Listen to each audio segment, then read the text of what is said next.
തദ്ദേശ നിയമസഭാ തെരഞ്ഞെടുപ്പുകൾക്കൊരുങ്ങി കോൺഗ്രസ്. കേരളത്തിൽ വാർ റൂം ചുമതല ഹർഷ കനദത്തിന് നൽകി. അടുത്ത വർഷം നിയമസഭാ തെരഞ്ഞെടുപ്പ് നടക്കാനിരിക്കുന്ന 5 സംസ്ഥാനങ്ങളിലെ വാർ റൂം ചുമതലയാണ് പ്രഖ്യാപിച്ചത്. വിനീത വി.ജി വിവരങ്ങളുമായി ഇപ്പോൾ ഡൽഹിയിൽ നിന്ന്. വിനീത, വിവരങ്ങൾ എന്തൊക്കെയാണ്? ഉന്മേഷ് സൂചിപ്പിച്ചതുപോലെ തന്നെ അടുത്ത വർഷം നിയമസഭാ തെരഞ്ഞെടുപ്പ് നടക്കാനിരിക്കുന്ന 5 സംസ്ഥാനങ്ങളിലെ വാർ റൂം ചുമതലകളാണ് പ്രഖ്യാപിച്ചത്. അതിൽ തെരഞ്ഞെടുപ്പിനായി കോൺഗ്രസ് ഒരുങ്ങിയിരിക്കുന്നത് തന്നെയാണ് നമുക്ക് ഈ നീക്കത്തിലൂടെ വ്യക്തമാക്കാൻ കഴിയുന്നത്. ഇതിൽ കേരളത്തിലെ വാർ റൂം ചുമതല ഹർഷ കനദത്തിനാണ് നൽകിയിരിക്കുന്നത്. കേരളം കൂടാതെ ആസാം, വെസ്റ്റ് ബംഗാൾ, ഒപ്പം തമിഴ്നാട്, പുതുച്ചേരി എന്നീ സംസ്ഥാനങ്ങളിലേക്കുള്ള തെരഞ്ഞെടുപ്പ് അടുത്തിരിക്കുന്ന പശ്ചാത്തലത്തിൽ ആ സംസ്ഥാനങ്ങളിലേക്കുള്ള വാർ റൂം ചുമതലകൾ കൂടി പ്രഖ്യാപിച്ചിട്ടുണ്ട്. നേരത്തെ തന്നെ ഇത് സംബന്ധിച്ചുകൊണ്ടുള്ള ചർച്ചകളൊക്കെ തന്നെ നടന്നിട്ടുണ്ടായിരുന്നു. ഇതിന് പിന്നാലെയാണ് ഈ തെരഞ്ഞെടുപ്പ് അടുത്ത 5 സംസ്ഥാനങ്ങളിലെ വാർ റൂം ചുമതലയുള്ളവരെ പ്രഖ്യാപിച്ചുകൊണ്ട് ഔദ്യോഗികമായി കുറിപ്പ് നൽകിയിരിക്കുന്നത് AICC. ശരി, വിനീത വി.ജി ഡൽഹിയിൽ നിന്ന്. ശബരിമല സ്വർണ്ണമോഷണത്തിൽ നടപടിയുമായി തിരുവിതാംകൂർ ദേവസ്വം ബോർഡ്. 2019-ൽ അഡ്മിനിസ്ട്രേറ്റീവ് ഓഫീസറായിരുന്ന മുരാരി ബാബുവിനെ സസ്പെൻഡ് ചെയ്തു. നിലവിൽ ദേവസ്വം ഡെപ്യൂട്ടി കമ്മീഷണറാണ് മുരാരി ബാബു. 2 ഉദ്യോഗസ്ഥരുടെ വിരമിക്കൽ ആനുകൂല്യങ്ങളും തടഞ്ഞു. അതേസമയം അറ്റകുറ്റപ്പണികൾക്കായി സ്പോൺസർ ഉണ്ണികൃഷ്ണൻ പോറ്റിയുമായി ഉണ്ടാക്കിയ വാറന്റി ദേവസ്വം ബോർഡ് റദ്ദാക്കി.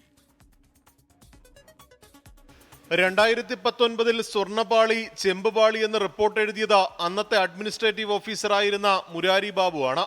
2025-ൽ സ്വർണ്ണപ്പാളി ഉണ്ണികൃഷ്ണൻ പോറ്റിയുടെ കയ്യിൽ കൊടുത്തുവിടണമെന്ന മുരാരി ബാബു ഫയലിൽ നിർദ്ദേശിച്ചിരുന്നു. ഇതുൾപ്പെടെ ചൂണ്ടിക്കാട്ടിയാണ് സസ്പെൻഷൻ നടപടി. മുൻ എക്സിക്യൂട്ടീവ് ഓഫീസർ സുധീഷ്, തിരുവാഭരണം കമ്മീഷണർ KS ബൈജു എന്നിവരുടെ വിരമിക്കൽ ആനുകൂല്യം തടയാൻ ദേവസ്വം കമ്മീഷണറോട് നിർദ്ദേശിക്കാനും ഇന്നത്തെ യോഗത്തിൽ തീരുമാനമായി. സ്വർണ്ണമോഷണത്തിൽ സമഗ്ര അന്വേഷണം PS പ്രശാന്ത് ആവർത്തിച്ചു. ബഹുമാനപ്പെട്ട ഹൈക്കോടതിയുടെ ഉത്തരവിന്റെ അടിസ്ഥാനത്തിൽ ഒരു നല്ല ഏജൻസി വെച്ചിരിക്കുന്നത്, അവരത് അന്വേഷിച്ച് തീരുമാനിക്കട്ടെ. വിജിലൻസിന്റെ റിപ്പോർട്ട്, അന്തിമ റിപ്പോർട്ട് കോടതിയിൽ ഈ ആഴ്ച തന്നെ കൊടുക്കുമെന്നാണ് ഞാൻ മനസ്സിലാക്കുന്നത്. കണ്ട് ബോധ്യപ്പെട്ടതിന്റെ അടിസ്ഥാനത്തിലാണ് ചെമ്പുപാളി എന്ന് രേഖപ്പെടുത്തിയതെന്ന മുരാരി ബാബുവിന്റെ പ്രതികരണം. തന്ത്രിയുടെ കത്ത് വാങ്ങി റിപ്പോർട്ട് ചെയ്യണം, അങ്ങനെ റിപ്പോർട്ട് ചെയ്തു. ആ റിപ്പോർട്ട് ചെയ്തപ്പോൾ ഞാൻ അത് എഴുതിയത് ചെമ്പുപാളി എന്നാണ് എഴുതിയത്. എന്തുകൊണ്ട് എഴുതി? അത് ചെമ്പുപാളി ആയതുകൊണ്ടാണ് ഞാൻ അങ്ങനെ എഴുതുന്നല്ലേ. ഞാൻ വേറെന്തെങ്കിലും പാളിന്ന് എഴുതിയാൽ അത് ഞാൻ അതിന് സമാനം പറയണ്ടേ? അത് ആ പാളി ചെമ്പ് തെളിഞ്ഞിരുന്നതുകൊണ്ട് അത് ചെമ്പുപാളിയാന്ന് എനിക്ക് മനസ്സിലായി. ഞാനതുകൊണ്ടാണ് ചെമ്പുപാളിയിൽ പൂശാൻ പറഞ്ഞെഴുതുന്നത്. അതിനിടെ ശബരിമലയിലെ ദ്വാരപാലക ശില്പത്തിലുള്ളത് ചെമ്പുപാളി എന്ന മുരാരി ബാബുവിന്റെ വാദം വിജയ് മല്യയ്ക്ക് വേണ്ടി സ്വർണം പൊതിയാൻ മേൽനോട്ടം വഹിച്ച സെന്തിൽനാഥൻ തള്ളി. 2018 പറയുന്ന ഒരു സ്റ്റേറ്റ്മെന്റാണ് ഈ പറയുന്ന പോലെ കംപ്ലീറ്റ് ചെമ്പായിട്ട് മാറി. കംപ്ലീറ്റ് ചെമ്പായിട്ട് മാറാനും സാഹചര്യം ഉണ്ടോ എന്ന് എന്നോട് ചോദിച്ചു കഴിഞ്ഞാൽ 100% മാറാൻ സാധ്യതകളില്ല. ദേവസ്വം വിജിലൻസിന്റെ അന്തിമ റിപ്പോർട്ട് കിട്ടിയ ശേഷം കൂടുതൽ നടപടികളിലേക്ക് കടക്കാനാണ് തീരുമാനം. 24 തിരുവനന്തപുരം. സ്വർണ്ണമോഷണത്തിൽ ദേവസ്വം മന്ത്രിയുടെ രാജി ആവശ്യപ്പെട്ട് തുടർച്ചയായ 2ാം ദിവസവും നിയമസഭ സ്തംഭിപ്പിച്ച പ്രതിപക്ഷം. മുൻ അഡ്മിനിസ്ട്രേറ്റീവ് ഓഫീസറെ സസ്പെൻഡ് ചെയ്തതിലൂടെ ഇപ്പോഴത്തെ വിവാദങ്ങളെ പ്രതിരോധിക്കാം എന്നാണ് സർക്കാർ കരുതുന്നത്. ഉദ്യോഗസ്ഥന്റെ സസ്പെൻഷനിൽ തീരുന്നതല്ല സ്വർണ്ണമോഷണമെന്ന നിലപാടിലാണ് പ്രതിപക്ഷം. സ്വർണ്ണമോഷണത്തിൽ അന്വേഷണം തീരുമാനിച്ചുകൊണ്ടുള്ള ഹൈക്കോടതി ഉത്തരവിലെ പരാമർശങ്ങൾ നൽകിയ ഊർജ്ജത്തിലായിരുന്നു പ്രതിപക്ഷത്തിന്റെ ഇന്നത്തെ നീക്കങ്ങൾ. സ്വർണ്ണപ്പാളി ഉയർന്ന വിലയ്ക്ക് മറച്ചുവിറ്റിട്ടുണ്ടാകുമോ എന്ന കോടതി ഉത്തരവിലെ പരാമർശം ഉയർത്തിക്കാട്ടിക്കൊണ്ട് പ്രതിപക്ഷം ദേവസ്വം മന്ത്രിയുടെയും ദേവസ്വം ബോർഡിന്റെയും രാജി ആവശ്യം ആവർത്തിച്ചു. ഗൗരവതരമായി ഞങ്ങളുടെ ഡിമാൻഡ് ബഹുമാനപ്പെട്ട ദേവസ്വം ബോർഡ് മന്ത്രി രാജിവെക്കണം, ദേവസ്വം ബോർഡിനെ പുറത്താക്കണം. അതിന് സർക്കാരിന്റെ തീരുമാനം പ്രഖ്യാപിക്കണം. ആഗോള അയ്യപ്പ സംഗമത്തിലൂടെ വിശ്വാസ സമൂഹത്തിൽ കടന്നുകയറിയെന്ന ആത്മവിശ്വാസത്തിൽ നിന്ന് മോഷണ വിവാദത്തിന്റെ പടുകുഴിയിലേക്ക് വീണ സർക്കാർ ഒടുവിൽ പേരിനെങ്കിലും നടപടിയെടുത്തു. 2019-ൽ ശബരിമല എക്സിക്യൂട്ടീവ് ഓഫീസറായിരുന്ന B മുരാരി ബാബുവിനെതിരെ നടപടിയെടുത്തുകൊണ്ടാണ് സർക്കാരിന്റെ പ്രതിരോധം. തുടർച്ചയായി തിരിച്ചടികൾ പ്രതിപക്ഷത്തിന് ലഭിച്ചുകൊണ്ടിരിക്കുകയാണ്. ഇന്നലെയാണ് പരമോന്നത നീതിപീഠം സുപ്രീം കോടതി പറഞ്ഞത് രാഷ്ട്രീയ കളിയുമായി ഇങ്ങോട്ട് വരരുത് എന്ന് അവരോട് പറഞ്ഞത്. കേവലം ഉദ്യോഗസ്ഥരായ നടപടിയിൽ ഒതുങ്ങുന്നതല്ല സ്വർണ്ണമോഷണത്തിന്റെ വ്യാപ്തിയെന്നാണ് പ്രതിപക്ഷത്തിന്റെ പ്രതികരണം. ദേവസ്വം മന്ത്രിയുടെയും ബോർഡിന്റെയും രാജി ആവശ്യത്തിൽ നിന്ന് പിന്നോട്ടില്ലെന്നാണ് അവർ വ്യക്തമാക്കുന്നത്. കുറ്റക്കാർക്കെതിരെ നടപടിയെടുക്കാൻ പാർട്ടിയും സർക്കാരും മടിക്കില്ലെന്ന് CPM നേതൃത്വം അറിയിച്ചു. സമഗ്രമായ അന്വേഷണം വേണമെന്നാണ് ഞാൻ അന്ന് ആവശ്യപ്പെട്ടത്. ആരെയും സംരക്ഷിക്കേണ്ട ഉത്തരവാദിത്വം ഇല്ല. ആരാണോ കുറ്റവാളികൾ അവർ ശിക്ഷ ഏറ്റുവാങ്ങുന്ന നിലയിലേക്ക് കാര്യങ്ങൾ നീങ്ങി. ദേവസ്വം മന്ത്രിയുടെയും ദേവസ്വം ബോർഡിന്റെയും രാജി ആവശ്യപ്പെട്ട് നാളെയും സഭാതലത്തെ പ്രക്ഷുബ്ധമാക്കാനാണ് പ്രതിപക്ഷത്തിന്റെ നീക്കം. 24 തിരുവനന്തപുരം. ഇപ്പോൾ വരുന്നൊരു വാർത്തയിലേക്ക്. എറണാകുളം കുണ്ടന്നൂരിൽ തമിഴ്നാട്ടിൽ നിന്നുള്ള 3 സർവീസ് ബസ്സുകൾ തടഞ്ഞു. തമിഴ്നാട്ടിൽ മലയാളി ഡ്രൈവേഴ്സ് ആക്രമിക്കപ്പെടുന്നു എന്നാരോപിച്ചായിരുന്നു പ്രതിഷേധം. കേരളത്തിൽ നിന്നുള്ള ബസ്സുകൾ തമിഴ്നാട്ടിൽ കഴിഞ്ഞ ദിവസം തടഞ്ഞിരുന്നു. 35 ബസ്സുകൾ ഇന്നലെ തമിഴ്നാട്ടിൽ നടുറോഡിൽ തടഞ്ഞുവെച്ചെന്നും ഡ്രൈവേഴ്സിനെ ആക്രമിച്ചു എന്നും ബസ് ഉടമകൾ പറയുന്നു. കേരള പോലീസിനെതിരെയും ബസ് ഉടമകൾ ഗുരുതര ആരോപണങ്ങൾ ഉന്നയിക്കുന്നുണ്ട്. ഇന്നലെ നമ്മൾ ഈ ഫെയറിന്റെ പ്രശ്നവുമായിട്ട് ബന്ധപ്പെട്ട് വൈറ്റിലയിൽ വാഹനം തടഞ്ഞിരുന്നു. അത് ഞങ്ങളുടെ അസോസിയേഷൻ നിശ്ചയിച്ച ഫെയറിന്റെ ഒരു 4 ഇരട്ടി ഫെയർ വെച്ച് ഓടിക്കുന്നതുകൊണ്ടാണ് വണ്ടി തടഞ്ഞത്. അതായത് സീസൺ ടൈമിൽ 6000 രൂപ 7000 രൂപ ഫെയർ ഇടുന്നുണ്ട്. അപ്പോൾ ചീത്തപ്പേര് വരുന്നത് നമ്മൾ കേരളത്തിലെ ബസ് ഓപ്പറേറ്റേഴ്സ് വന്നിട്ട് അമിത ഫെയർ ഈടാക്കുന്നു എന്നുള്ളൊരു ചീത്തപ്പേര് വരുന്നത് കൊണ്ടാണ് ഞങ്ങൾ ഇന്നലെ ഇത് വണ്ടി തടഞ്ഞത്. ആ വാഹനം തടഞ്ഞ് കോയമ്പത്തൂർ അസോസിയേഷനായിട്ട് ബന്ധപ്പെട്ട് ഒരു കോംപ്രമൈസ് ചർച്ച നടത്തിയാണ് ഞങ്ങൾ ഇന്നലെ വാഹനം പറഞ്ഞു വിട്ടത്. ഇതിന് ശേഷം ഉണ്ടായതെന്ന് വെച്ചാൽ നമ്മുടെ ഇവിടുന്ന് പോയ സകല വാഹനങ്ങളും L&T റൂട്ടിൽ ഇവർ തടയുകയും നമ്മുടെ പോയ വാഹനത്തിന് ഈ കൃഷിന്റെ മുതലാളിയും ഇതിന്റെ ഗുണ്ടകളും ഈ കൃഷിന്റെ മുതലാളിയും അതിന്റെ ഗുണ്ടകളും കൂടെ വാഹനം തടയുകയും ആ വാഹനത്തിലുണ്ടായിരുന്ന ഡ്രൈവറുടെ മുഖത്തടിക്കുകയും അവന് കണ്ണിന് പരിക്ക് പറ്റുകയും ചെയ്തിട്ടുണ്ട്. അതിനെ പ്രതിഷേധിച്ചാണ് ഞങ്ങൾ ഇന്ന് ഈ വാഹനം ഇവിടെ തടഞ്ഞത്. അമൽ സുരേന്ദ്രനുണ്ട് ഇപ്പോൾ കൊച്ചിയിൽ. നമ്മൾ ഈ പ്രതിഷേധം ഇപ്പോഴും തുടരുന്നുണ്ടോ? എന്തൊക്കെയാണ് വിവരങ്ങൾ?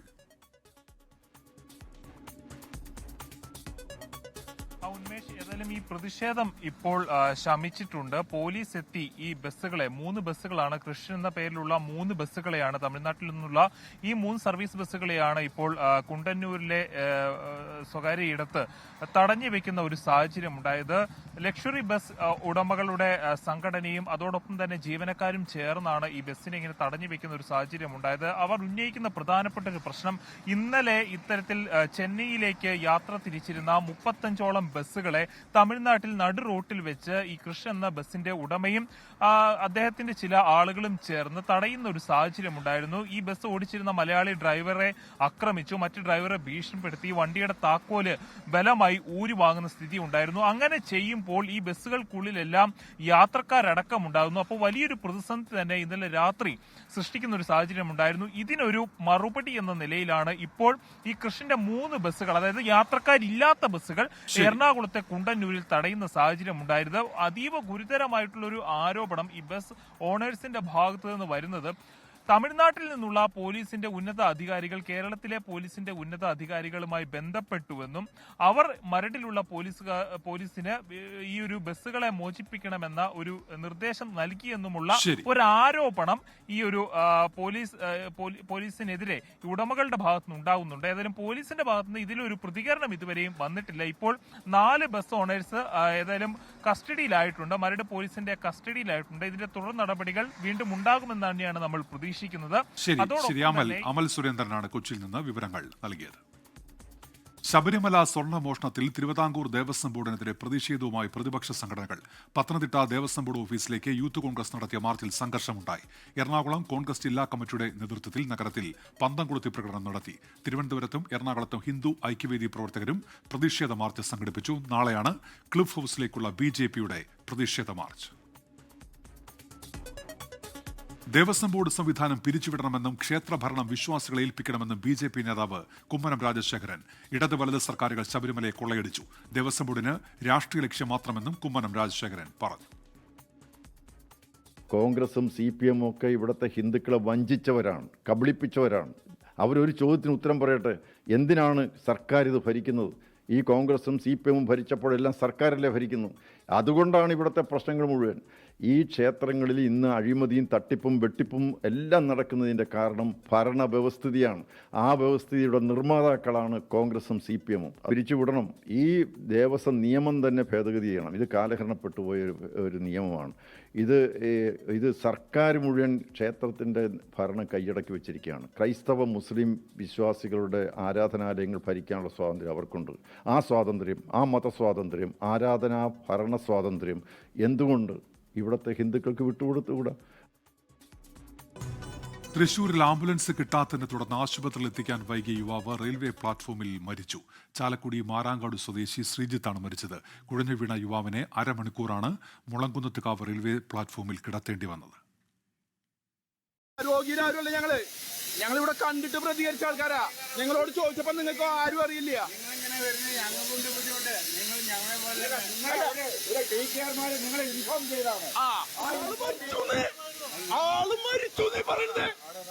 തിങ്കളാഴ്ച പുലർച്ചെ മുംബൈ എറണാകുളം ഓഖ എക്സ്പ്രസ് ഷൊർണൂർ പിന്നിട്ടതോടെയാണ് ശ്രീജിത്തിന് നെഞ്ചുവേദന അനുഭവപ്പെട്ടത്.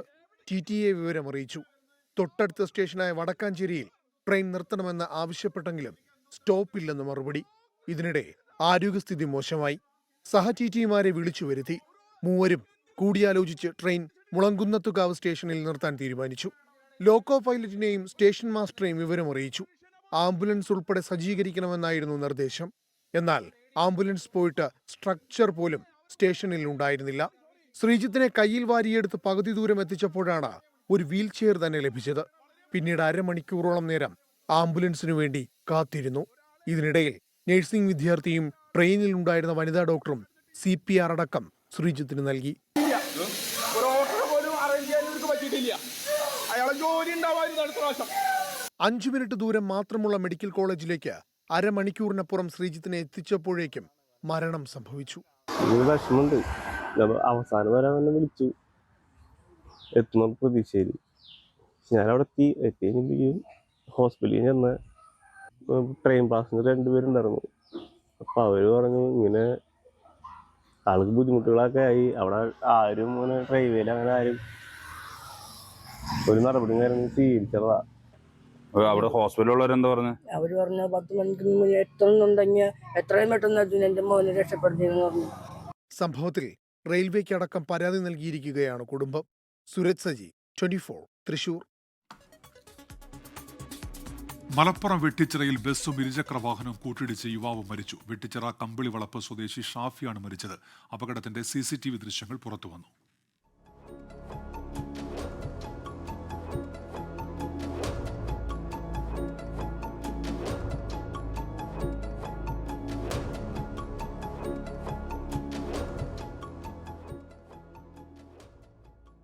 തിരുവനന്തപുരം ആറ്റിങ്ങലിൽ മത്സ്യം കയറ്റി വന്ന പിക്കപ്പ് വാനും കാറും കൂട്ടിയിടിച്ചു. കാറിലുണ്ടായിരുന്ന മേലാറ്റിങ്ങൽ സ്വദേശികൾക്കും പിക്കപ്പ് വാൻ ഡ്രൈവർക്കും പരിക്കേറ്റു.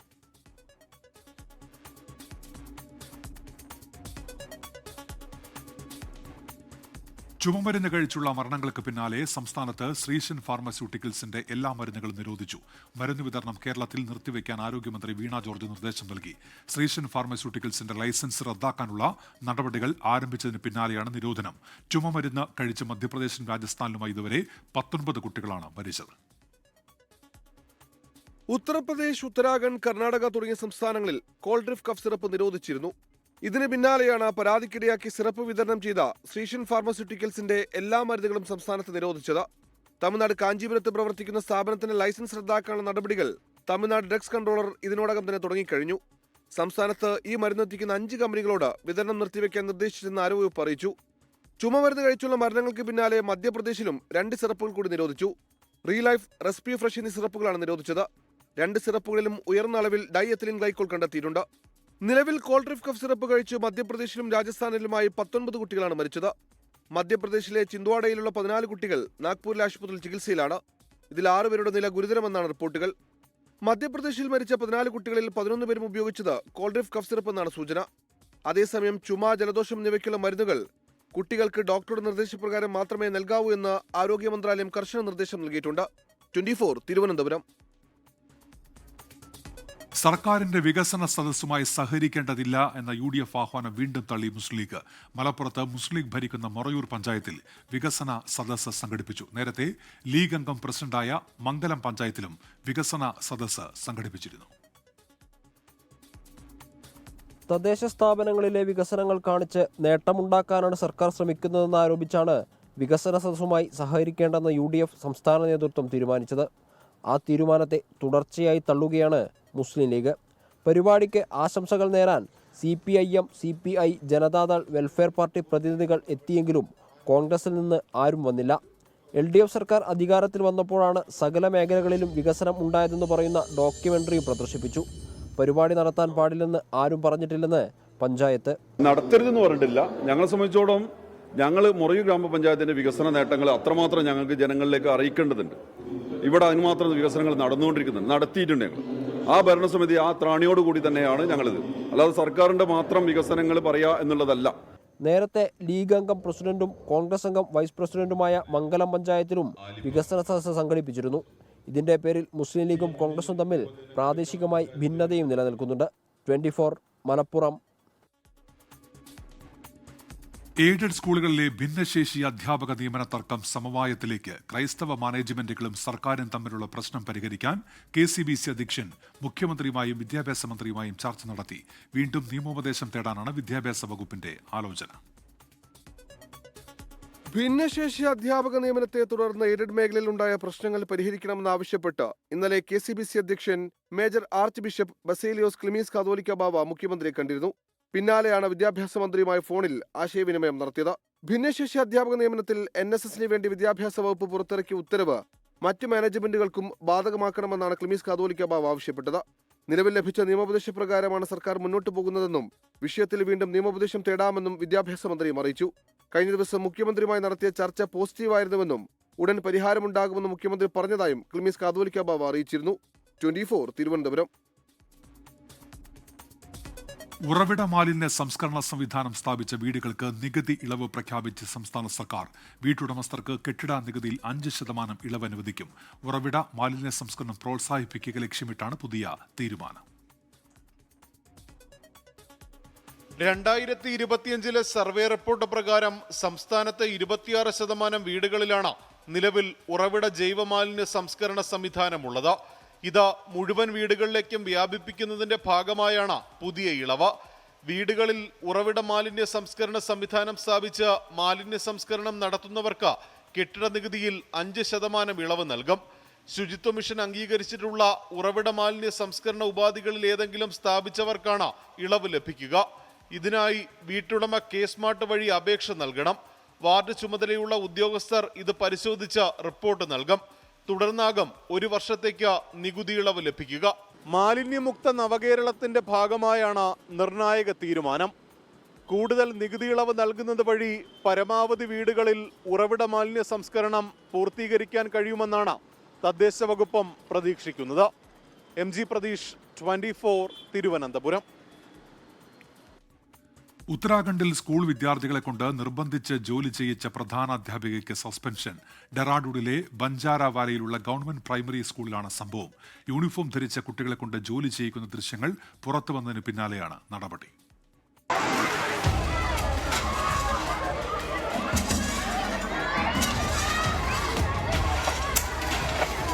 യൂണിഫോം ധരിച്ച ചെറിയ കുട്ടികൾ മണ്ണും മണലും വാരുന്നതിന്റെയും ചുമന്നുകൊണ്ടു പോകുന്നതിന്റെയും ദൃശ്യങ്ങൾ കഴിഞ്ഞ ദിവസമാണ് പുറത്തുവന്നത്. സമൂഹ മാധ്യമങ്ങളിൽ വ്യാപകമായി പ്രചരിച്ച ദൃശ്യങ്ങൾ കടുത്ത വിമർശനങ്ങൾക്കിടയാക്കി. ഇതിന് പിന്നാലെയാണ് സംസ്ഥാന വിദ്യാഭ്യാസ വകുപ്പിന്റെ നടപടി. ഡെറാഡൂണിലെ ബഞ്ചാരവാലയിലുള്ള ഗവൺമെന്റ് പ്രൈമറി സ്കൂളിലെ പ്രധാന അധ്യാപിക അഞ്ജു മണാദുലിയെയാണ് വിദ്യാഭ്യാസ വകുപ്പ് സസ്പെൻഡ് ചെയ്തത്. കുട്ടികളെ നിർബന്ധിച്ച് ജോലി ചെയ്യിച്ചതിന് നടപടിയെന്നാണ് സസ്പെൻഷൻ ഉത്തരവിൽ വ്യക്തമാക്കുന്നത്. അതേസമയം മഴക്കുഴി നിർമ്മിക്കാൻ കൊണ്ടുവന്ന മണലും കല്ലും മഴയെ തുടർന്നുണ്ടായ ചെളിവെള്ളത്തിൽ ഇടുകയാണ് ഉണ്ടായതെന്നും കുട്ടികൾ സ്വയം ജോലി ഏറ്റെടുക്കുകയായിരുന്നു എന്നാണ് പ്രധാന അധ്യാപികയുടെ വിശദീകരണം. സംഭവത്തിൽ അന്വേഷണത്തിന് ഉത്തരവിട്ട വിദ്യാഭ്യാസ വകുപ്പ് മറ്റ് 5 അധ്യാപകർക്ക് കാരണം കാണിക്കൽ നോട്ടീസ് നൽകിയിട്ടുണ്ട്. 24 ഡൽഹി. കാട്ടാനശല്യം അതിരൂക്ഷമായ ഇടുക്കി ചിന്നക്കനാലിലെ വനംവകുപ്പ് RRT പ്രവർത്തിക്കുന്നത് അടിസ്ഥാന സൗകര്യങ്ങളില്ലാതെ. ഏറുപടക്കം മാത്രം ഉപയോഗിച്ചാണ് രാവും പകലും ജനവാസ മേഖലയിൽ ഇറങ്ങുന്ന ആനകളെ തുരത്തുന്നത്. ഇതോടെ പ്രതിസന്ധിയിലാകുന്നത് സാധാരണക്കാരായ നാട്ടുകാരാണ്. നമസ്കാരം. ചിന്നക്കനാൽ RRTയിലുള്ള അറിയിപ്പാണ്. 80 ഏക്കർ പാൽവാടിന് താഴത്തെ ഭാഗം ചക്കക്കൊമ്പ വന്നിട്ടുണ്ട്. അതുകൊണ്ട് അങ്ങോട്ട് പണിയുന്ന ആൾക്കാർ ഒന്ന് ശ്രദ്ധിച്ച് പണിയേണ്ടതാണ്. ആനകൾ എവിടെയാണ് നിൽക്കുന്നതെന്ന കൃത്യമായ വിവരം വാട്സപ്പ് ഗ്രൂപ്പുകളിലൂടെ RRT നൽകുന്നുണ്ട്. എന്നാൽ ജനവാസ മേഖലയിൽ ഇറങ്ങുന്ന ആനകളെ ഉൾവനത്തിലേക്ക് സ്ഥിരമായി തുരത്താൻ കഴിയുന്നില്ല. സന്ദേശം ലഭിച്ചാൽ ഉടൻ ഏലത്തോട്ടങ്ങളിൽ ജോലി ചെയ്യുന്ന തൊഴിലാളികൾ സ്വയരക്ഷാർത്ഥം മാറി നിൽക്കണം.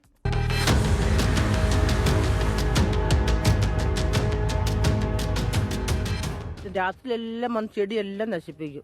പിന്നെ നമ്മൾ ഒരാൾ 10-30 മണിക്കാർ പണി ഇപ്പം എത്ര രൂപ മെനക്കെട്ടണ 10-30 പേരെന്ന് പറഞ്ഞാൽ ഞങ്ങൾ ഒരു ആന ശല്യം കാരണം ജീവിക്കാനേ പറ്റത്തില്ല എന്നുള്ളതാണ്. രായും പകലും ഇത് തന്നെ പരിപാടി. മെസ്സേജ് ഒന്നും വന്ന് എന്തായാലും ഞങ്ങളെല്ലാവരും പണിക്കാരും കയറ്റിക്കൊണ്ട് മോളിൽ പോന്നു. எப்பயுமே வருதுப்பா. வாரத்துக்கு ஒரு தடவை வந்துடுது. வேலையெல்லாம் கெட்டு போகுதுல்ல. കഴിഞ്ഞ 10 വർഷത്തിനിടെ 46 പേരാണ് കാട്ടാന ആക്രമണത്തിൽ ചിന്നക്കനാലിൽ മരിച്ചത്. അക്രമകാരികളായ കാട്ടാനകളെ പിടിച്ചുമാറ്റണമെന്ന ആവശ്യമുയർന്നപ്പോൾ അരിക്കൊമ്പനെ മാത്രം നാടുകടത്തി. പിന്നീടുള്ള പ്രശ്നങ്ങൾക്ക് പരിഹാരമായാണ് RRT രൂപീകരിച്ചത്. സെക്ഷൻ ഫോറസ്റ്റ് ഓഫീസറും വനംവകുപ്പ് ജീവനക്കാരും വാച്ചർമാരും ഉൾപ്പെടുന്ന സംഘം. മനുഷ്യ വന്യജീവി സംഘർഷം രൂക്ഷമായ ദേവികുളം റേഞ്ചിൽ പര്യാപ്തമായ RRT അല്ല പ്രവർത്തിക്കുന്നത്. ആനകളെ തുരത്താനുള്ള തോക്കുകൾ ഇവരുടെ കൈവശം ആവശ്യത്തിനില്ല. രാത്രിയിൽ ഉപയോഗിക്കാൻ മതിയായ വെളിച്ച സംവിധാനവുമില്ല. 9 താൽക്കാലിക വാച്ചർമാർക്ക് ശമ്പളം മുടങ്ങുന്നതും പ്രതിസന്ധിയാവുന്നുണ്ട്. ഇതൊക്കെ പരിഹരിക്കണമെന്ന ആവശ്യം കാലങ്ങളായി ഉയരുന്നുണ്ടെങ്കിലും ഒരു പരിഹാരവും കാണുന്നില്ല. രാഹുൽ വിജയൻ, 24 ഇടുക്കി. ലഹരിക്കെതിരെ ബോധവൽക്കരണവുമായി പോലീസ് ഉദ്യോഗസ്ഥർ. തിരുവനന്തപുരം ആറ്റിങ്ങൽ ശ്രീഗോകുലം പബ്ലിക് സ്കൂളിലായിരുന്നു പരിപാടി. സ്കൂൾ പ്രൊട്ടക്ഷൻ ഗ്രൂപ്പിന്റെ ചുമതലയുള്ള തിരുവനന്തപുരം റൂറലിലെ പോലീസ് ഉദ്യോഗസ്ഥരാണ് ലഹരി തകർത്ത കിനാവുകൾ എന്ന ഹ്രസ്വ നാടകം അവതരിപ്പിച്ചത്. മയക്കുമരുന്ന് ഉപയോഗത്തിന്റെ അപകടങ്ങളെക്കുറിച്ച് വിദ്യാർത്ഥികളിൽ ബോധവൽക്കരണം നടത്തുകയും ശരിയായ തീരുമാനങ്ങൾ എടുക്കേണ്ടതിന്റെ ആവശ്യകത പകർന്ന് നൽകുകയുമായിരുന്നു നാടകത്തിന്റെ ലക്ഷ്യം. സ്കൂൾ ഓഡിറ്റോറിയത്തിൽ നടന്ന പരിപാടിയിൽ 1 മുതൽ 12 വരെ ക്ലാസുകളിലെ 800ഓളം കുട്ടികൾ പങ്കെടുത്തു. നാടകം അവതരിപ്പിച്ച Bijoy G, Akshay S Ram, Anoop B, Vipin Kumar RS, Vishnu Shekhar R, Anand John എന്നീ പോലീസ് ഉദ്യോഗസ്ഥരെ school principal doctor Praseetha S memento നൽകി ആദരിച്ചു. Upper primary in charge Prahladan SS, Malayali വിഭാഗം മേധാവി Laini B, school administrative officer Neethu എന്നിവർ ചടങ്ങിൽ പങ്കെടുത്തു.